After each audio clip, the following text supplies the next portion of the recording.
My name is Wendy Cooper. I'm 32, child-free by choice, and blissfully unattached.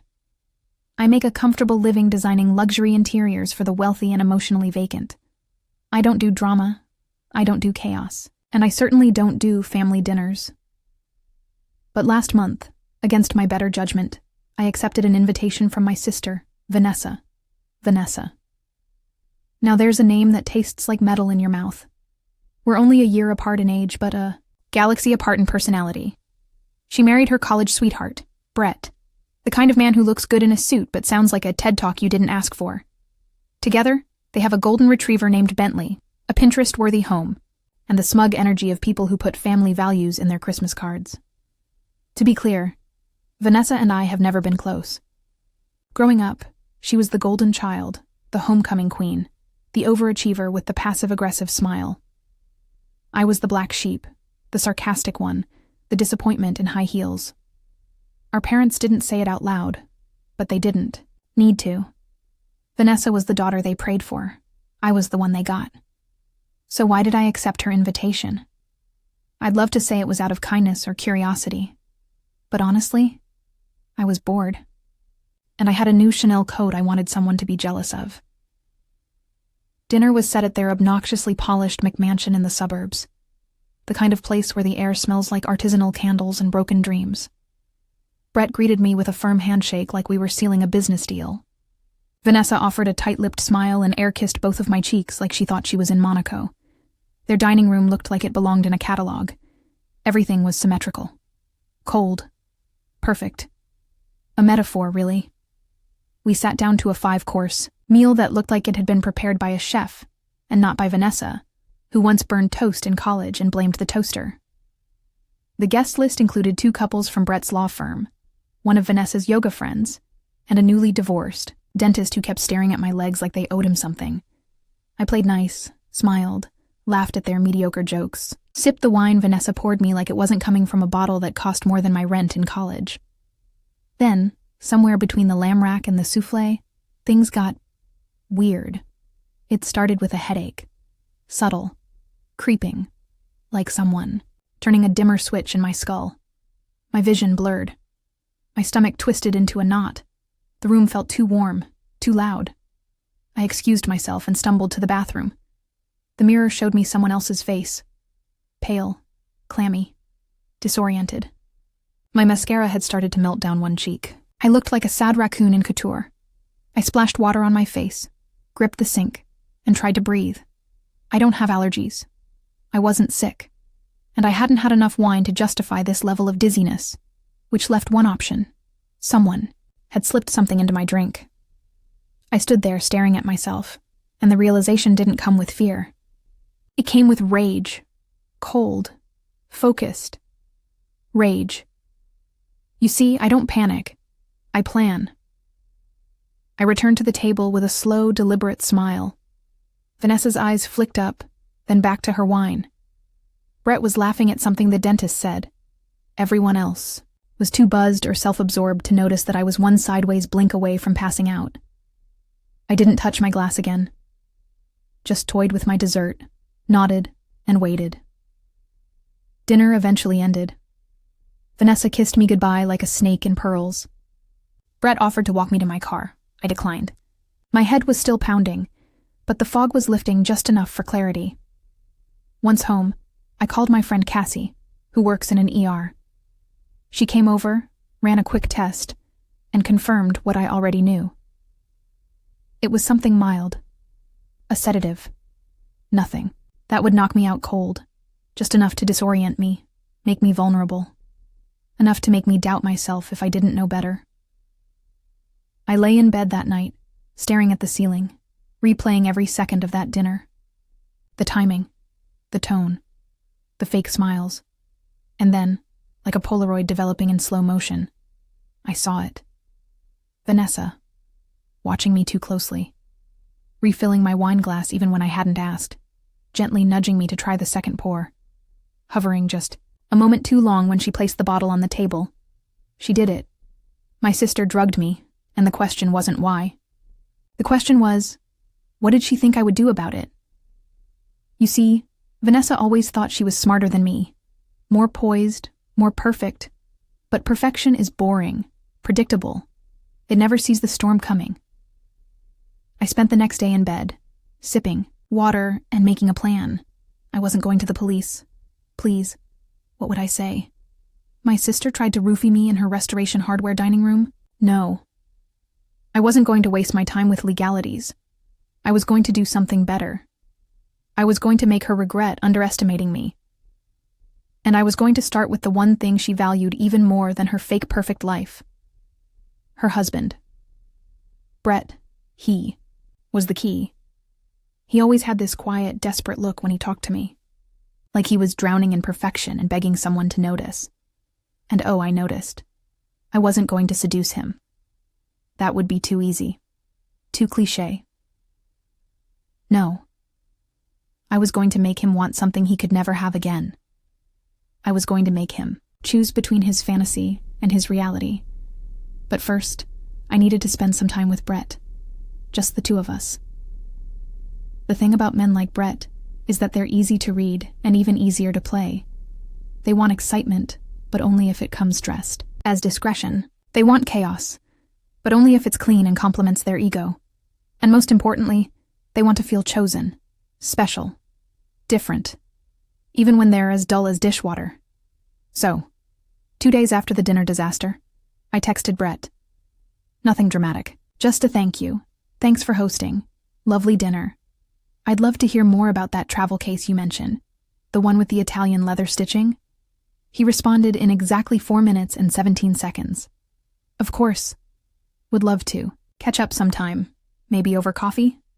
Coffee. How adorably innocent.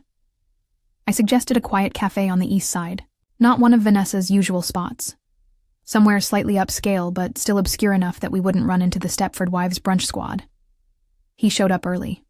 Nervous. Wearing a navy sweater that probably cost more than my car. Insurance. His hair was too perfect, his cologne too strong. Classic sign of a man walking into temptation and pretending it's just a networking opportunity. We talked for 2 hours. About work, about travel, about stress. He mentioned how busy Vanessa was, how she barely had time for him anymore, how she was always planning some charity brunch or spa getaway. I listened with the kind of attention I save for people I plan to destroy. At one point, he reached across the table to adjust a sugar packet that wasn't crooked. His hand brushed mine. It lingered. He didn't apologize. That's when I knew. This would work. Over the next 2 weeks, Brett and I became something, resembling friends, the kind that text after 10 p.m. and use too many ellipses. I played it carefully. Just enough interest to intrigue him. Never enough to feel like I was chasing. Meanwhile, I kept an eye on Vanessa. She hadn't followed up after the dinner, hadn't asked how I was feeling, hadn't even pretended to care. That told me everything I needed to know. She thought she'd gotten away with it. She thought I'd forgotten. Oh, honey, I was just getting started. One Thursday afternoon, Brett invited me to tour his office downtown. He said he wanted my opinion on their new interior design plans, which was laughable, because the last time a man asked for my opinion, he ended up with a custom wine cellar and an empty savings account. But I agreed. I arrived in heels and confidence. The receptionist blinked twice when she saw me. I smiled and waved like I owned the place. Brett showed me around like he was proud to be seen with me. And he should have been. I looked like money and smelled like revenge. We ended the tour in his office, sleek, windowed, quiet. He closed the door. I leaned against the desk, arms crossed, and tilted my head. So, why the tour? He hesitated, licked his lips, and then he said, I think you're amazing, Wendy. Pause. You're not like Vanessa. And there it was, the beginning of the end. I didn't kiss him. Not yet. That would have been too soon, too easy. Instead, I leaned in, smiled, and whispered, Careful, Brett. You're playing with fire. He laughed, nervous, hooked. I left him there, standing in his overpriced loafers, wondering how he could possibly explain this feeling to his perfect wife. Now, if you're thinking I was falling for him, Let me stop you right there. I wasn't. This wasn't about love. This was about leverage. Brett was a pawn, a willing one, and I was setting the board for the checkmate to come. A few days later, I started dropping crumbs, photos on Instagram, just out of focus enough to make people wonder. A martini glass on a marble table, a man's sleeve in the corner, a reflection of two people in a hotel window, one with blonde hair, one with a navy sweater. I never tagged him. I didn't have to. People gossip. Vanessa's friends live for scandal. And Vanessa? She's addicted to control. Nothing rattles her like uncertainty. By week 3, she cracked. She called me. At midnight. I let it ring 4 times before answering. Wendy? What the hell are you doing? Hello to you too, sis. Don't play games with me. I saw your posts.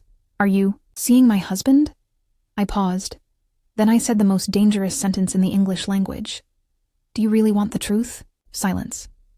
Then a shaky breath. If you've done anything to ruin my marriage. Oh, Vanessa. I didn't have to do anything. You handled that all by yourself. Click. She hung up. I smiled and turned off my phone. The next day, Brett showed up at my apartment, uninvited, unannounced. I opened the door in a silk robe and a devilish grin. He looked wrecked. Vanessa's upset, he said. She's accusing me of cheating. I don't know what to say. Say nothing, I replied. Let her sit in her paranoia for a while. Maybe she'll enjoy the taste of what she served me. He blinked. What do you mean? And that's when I told him. Everything. The dinner, the wine, the drug, the mirror, the headache, the rage. At first, he didn't believe me. But Brett is a lawyer. And lawyers know when someone isn't lying. He asked me why she would do that. I shrugged. Maybe she wanted to embarrass me. Maybe she hoped I'd say something stupid. Or maybe, just maybe, she wanted to make sure I'd never show up again. Well, I said, brushing past him. She was right about one thing. I'm never showing up the same way again.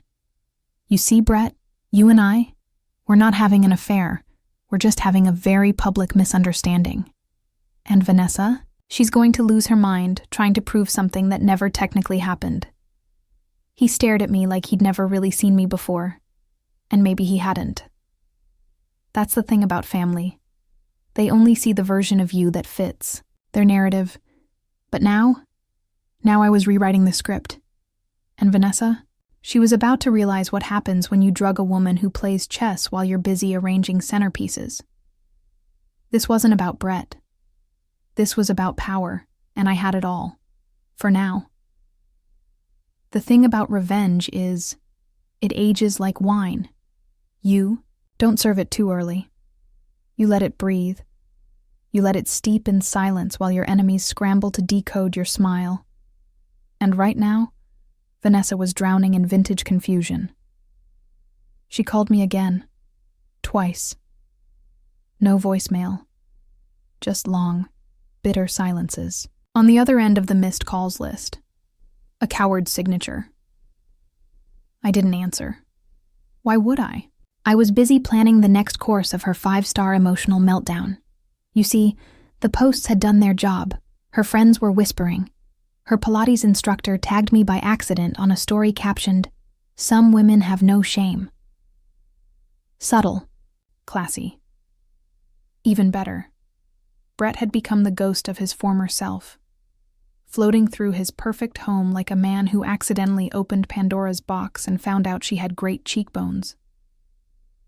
And me? I was thriving, not because I wanted her life, but because I was finally the one flipping the script. A week later, Brett texted, "Can we talk?" I replied after an hour, only because I didn't want him thinking I'd gone soft. Sure. My place. 8 p.m. No expectations, just clarity. He showed up right on time. Of course he did. Brett's the kind of man who thinks punctuality is a virtue, like basic decency. He looked tired, worn down. like a lab rat caught between two electrified cheese traps. Poured him a drink, vodka, no garnish. I figured he'd had enough pretension for one lifetime. He sat on my couch and stared at the floor for a solid 30 seconds before speaking. "Vanessa's losing it." I smiled. Just enough to be noticed. "Oh?" She's been going through my phone, asking my coworkers questions. She even followed me to the gym. I raised an eyebrow. "Sounds exhausting." He ran a hand through his hair. "It's not just jealousy. It's like she's unraveling. She keeps saying she knows something happened, that she can feel it. And what do you say?" I say nothing happened. "And does she believe you?" He didn't answer. "Exactly." I took a sip of my drink and stood. "Brett, let me be perfectly clear. I'm not trying to break up your marriage." He looked at me, confused, like he was waiting for the punchline. "I'm not here to steal you. I'm not here to play side chick in your suburban drama. I'm here to watch Vanessa implode." He blinked. Processing. Slowly. "You still think she drugged you?" "Think?" I stepped closer. "No, she did, and you're just okay with letting her spiral?" I smiled. "Oh, Brett. I'm counting on it." He laughed. Nervously. "You're scary, Wendy." I tilted my head. "Only when I'm bored." That night, he left without touching me. Smart move. He still had some survival instinct, but the cracks were spreading. Next morning, Vanessa posted a quote on her Instagram story. "Sometimes the people closest to you are the ones holding the knife. Dramatic, predictable, transparent." By the end of the week, she blocked me. Not just on Instagram, everywhere, phone, email, even LinkedIn. Like I was going to endorse her for poisoning family members. But the best part? Brett didn't know. I asked him. He blinked in confusion. She said she just needed space from social media. I almost laughed in his face. Space from social media? No, darling. She needed space from me, and from the version of herself she couldn't control. So I gave her something she couldn't ignore. An invitation. A real, physical, handwritten invitation. To a charity event I was hosting. Faux luxury, painfully curated, and just upscale enough to make her jealous. Of course, there was no real event. There was only the illusion of one. I sent invites to a few of her friends, left breadcrumbs on social media, created a fake RSVP site. Just enough to make it look real. The invitation arrived on a Tuesday. By Friday, I had a message from one of her friends. "Hey, is there still room at your event? Vanessa mentioned it might be full already." Full? Hardly. It was empty. But the idea of not being included? That was torture. Vanessa RSVP'd that night, said she'd be bringing a +1. I bet she rehearsed the dress code in her mirror 3 times. The event, or the shell of it, was held at a venue I rented for 3 hours. It looked fancy. It smelled expensive. It was all surface and no substance. Kind of like Vanessa's personality. I showed up fashionably late. Wore red. Full confidence. No apologies. Vanessa was already there. And oh, she looked tense. Hair too perfect. Smile too tight. Brett trailing behind her like a loyal retriever, unsure if he was about to be praised or punished. I greeted them both like we were old friends reunited on neutral ground. Vanessa didn't smile. She scanned the room like it was a crime scene. "Where's everyone else?" I shrugged. "Running late, maybe." She narrowed her eyes. And just like that, the room fell quiet. I clinked my glass. "Thank you all for coming. It's not every day I get to gather such interesting people in one place." Brett looked around, confused. Vanessa looked like she just realized she was the only contestant on a game show she didn't sign up for. I continued. Some of you might be wondering what we're celebrating tonight. Well, I'll tell you. We're celebrating honesty and betrayal and consequences. Vanessa's jaw tightened. Wendy, what is this? This, I said, is my toast to you, for slipping something in my drink, for pretending to be perfect, and for underestimating me. Her eyes widened. You can't prove anything. I smiled. I don't need to. I just need you to feel what I felt. Confused, paranoid, exposed. I turned to Brett. You're not innocent in this either. You wanted an escape. I just handed you the map. Then I raised my glass. To my sister. The only woman I know who could weaponize a wine glass and still ask for a thank you note. I took a sip. And left. Left them standing there. Speechless. Surrounded. By empty chairs and echoing truths. The door clicked behind me like a final punctuation mark. And I smiled. Revenge didn't need applause. It just needed the right stage. After the charity event, Vanessa disappeared from social media. Vanished. No stories, no brunch selfies, no perfectly filtered cappuccinos with captions like, "Self-care is sacred." It was glorious. The queen of curated perfection was dethroned. And the silence? It was the loudest scream she'd ever made. But I knew her too well. This wasn't surrender. This was regrouping. And I was ready. 3 days later, I got a message. From Brett. Just one sentence.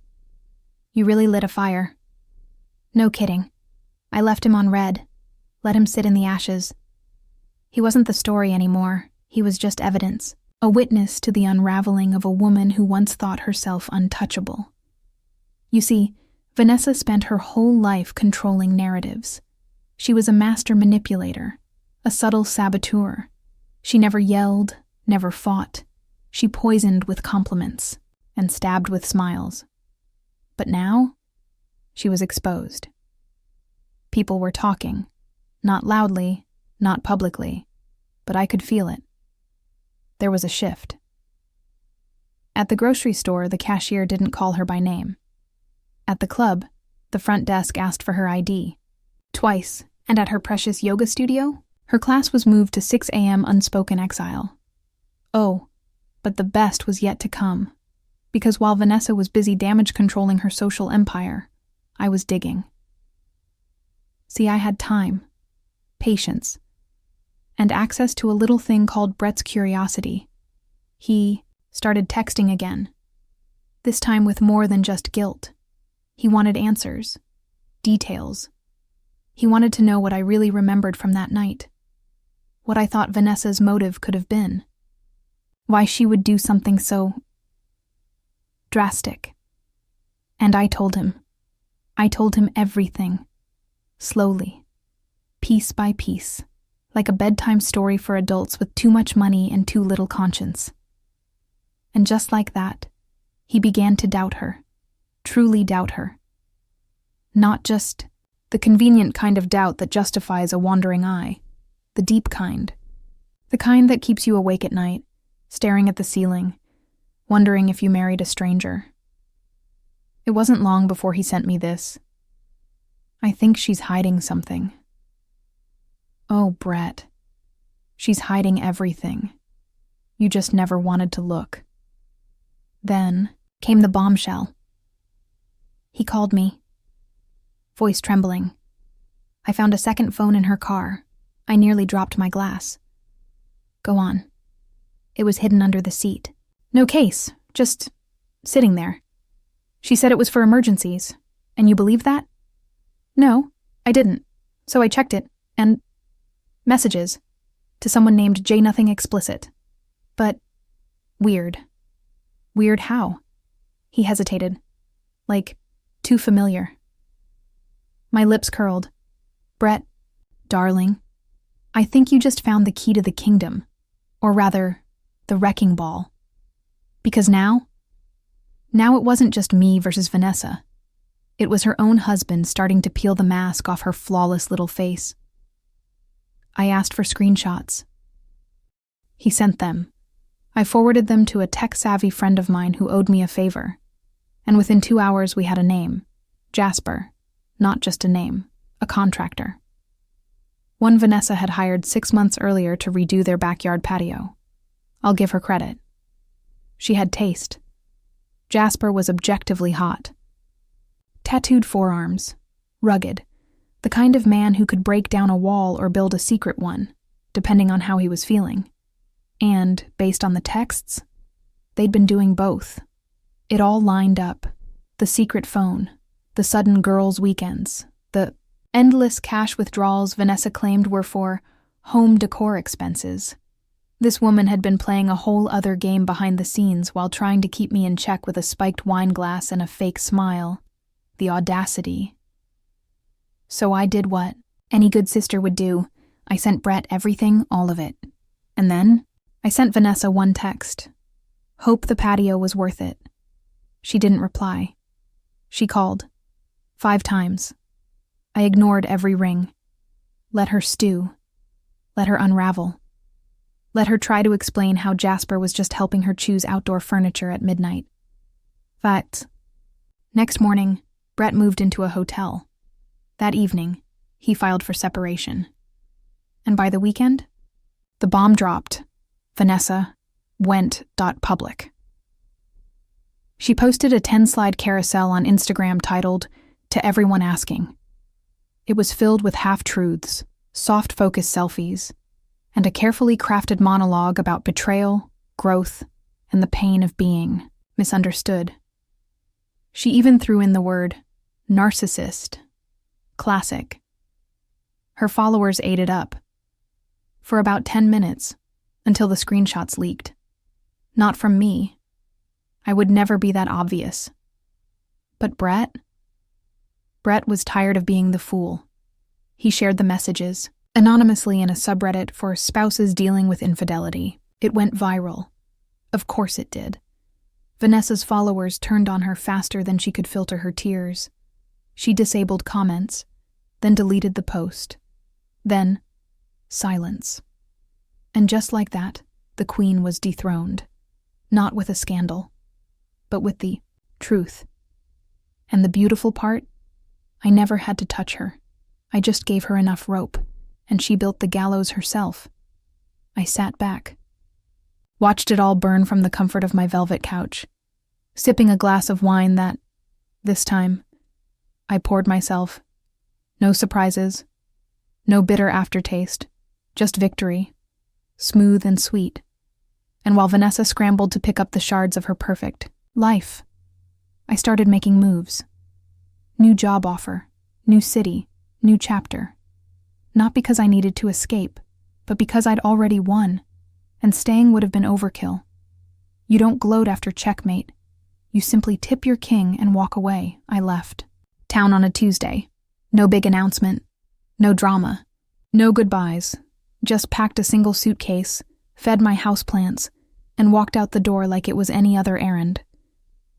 Because when you've destroyed the dragon, there's no point sticking around the castle to collect ashes.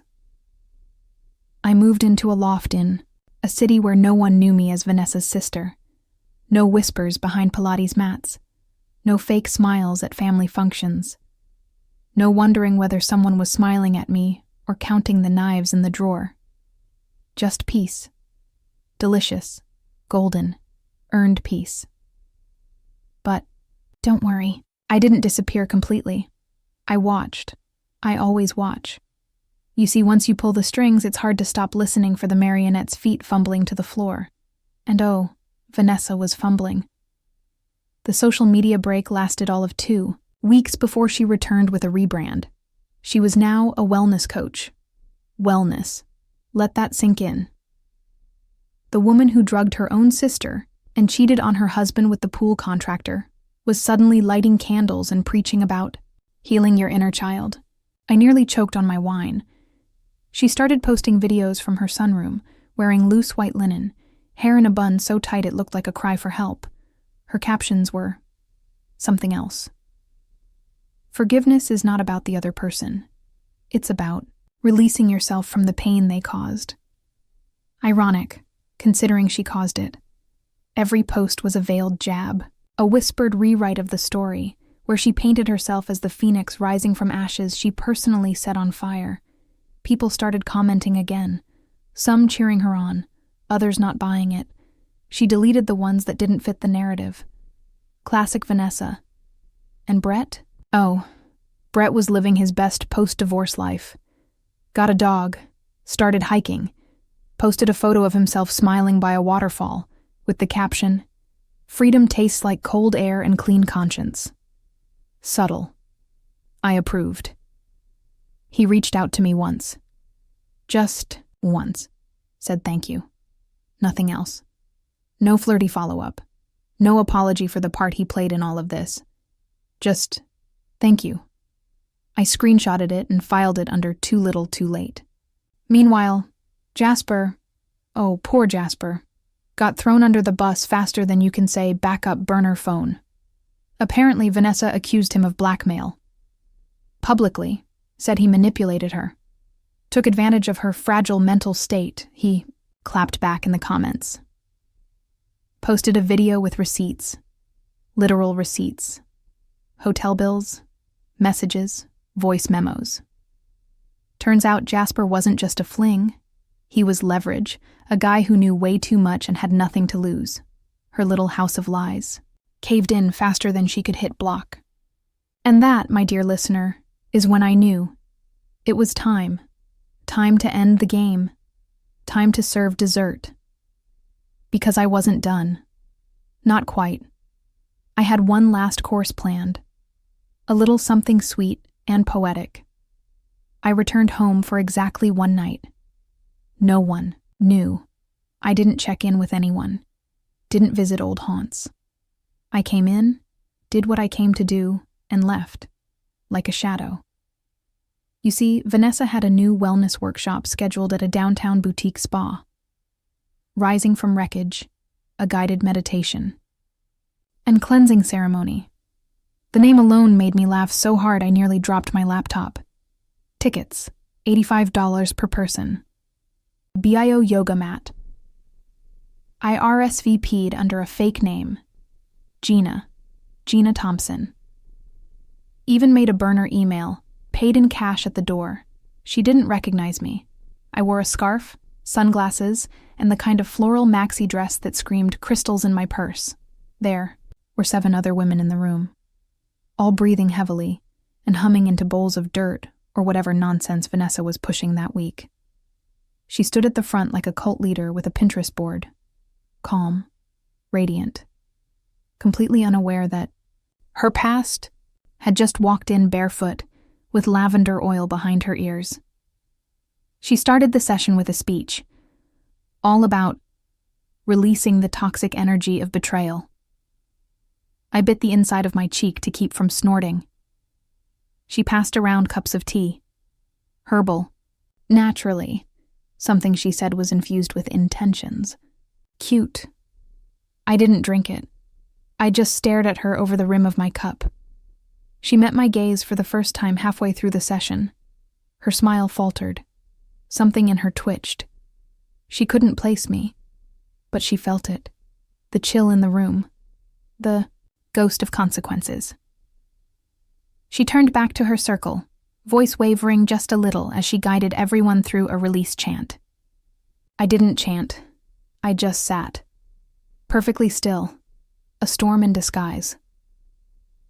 After the session, while everyone packed up, I walked up to her, pulled down my scarf, smiled. Her face dropped, like an ice cube in boiling water. You me. What are you doing here? Releasing some toxic energy, I said. Her hands trembled. You don't belong here. Neither do you. She looked around, panicked. Do you want something? I leaned in, just enough for her to hear me whisper. I already took everything. Then I tucked a small envelope into her basket of crystals and walked out. Inside was a photo. The original security cam footage of that night at dinner. The one I'd never used. The one where she clearly dropped something into my glass while laughing at one of Brett's jokes. I kept it, just in case. Never needed it, but I figured she should have a souvenir. Something to remember me by. I walked out of that spa into the bright afternoon light, lighter than I'd felt in years. No regrets. No guilt. Just peace. You see, some people think revenge is about rage, about striking back. It's not. Revenge is about restoration. It's about balance, about handing people the same weight they once dumped on you, and letting them carry it, alone, until their knees buckle. I didn't destroy Vanessa. She did that herself. I just, handed her the mirror, and she smashed it. So now, I sip my wine. In peace, unpoisoned, unbothered, and free.